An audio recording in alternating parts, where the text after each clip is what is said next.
The promptings of the soul work through the instrumentality of the external being, the mind, the life force, and the physical body. Thus, they are restricted by the limitations of the work of those external parts, as well as subject to being modified, hijacked, or manipulated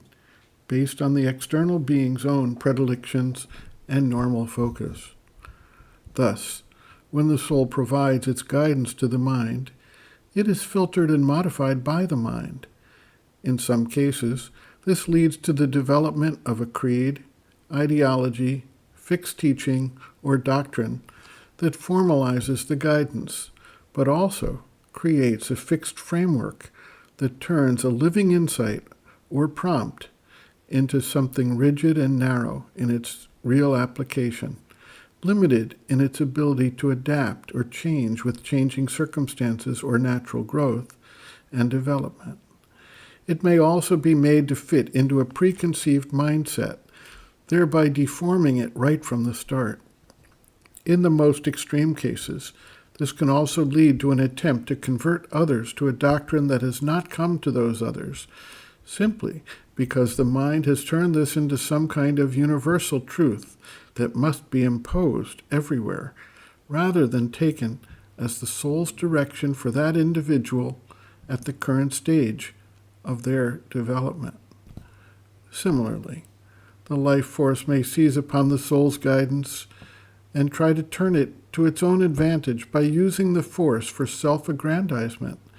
gaining power or control over others, gaining wealth, taking sexual advantage, flaunting itself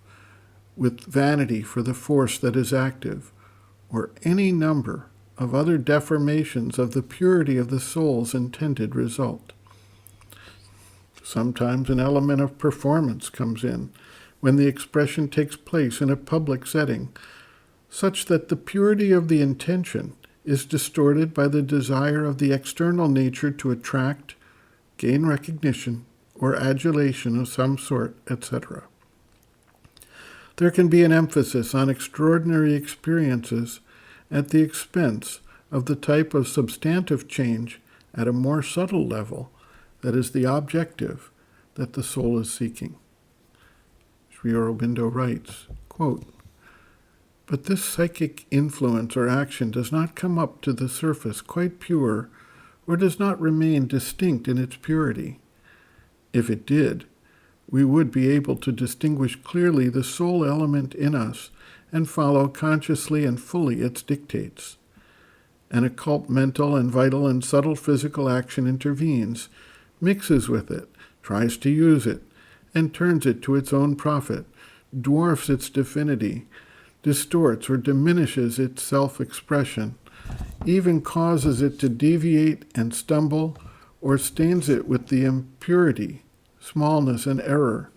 of mind and life and body. After it reaches the surface, thus alloyed and diminished, it is taken hold of by the surface nature in an obscure reception and ignorant formation,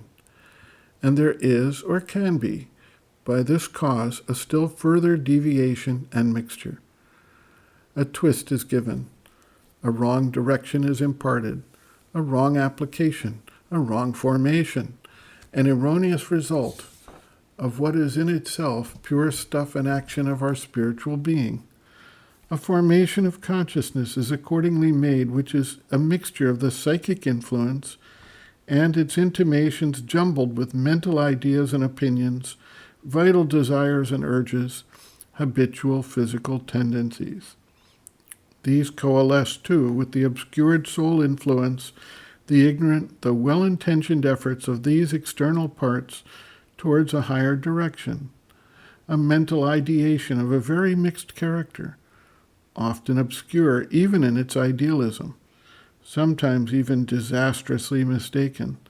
a fervor and passion of the emotional being throwing up its spray and foam of feelings, sentiments, sentimentalisms, a dynamic enthusiasm of the life parts, eager responses of the physical, the thrills and excitements of nerve and body.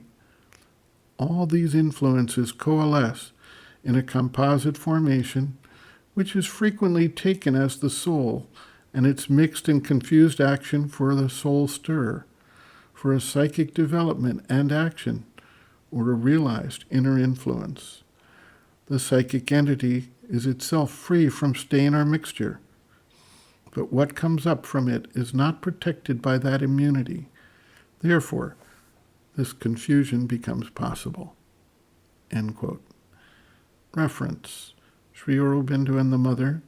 The Psychic Being, Soul, Its Nature, Mission, and Evolution, Section 2, Role, Function, and Action of the Psychic, pages 53 to 54.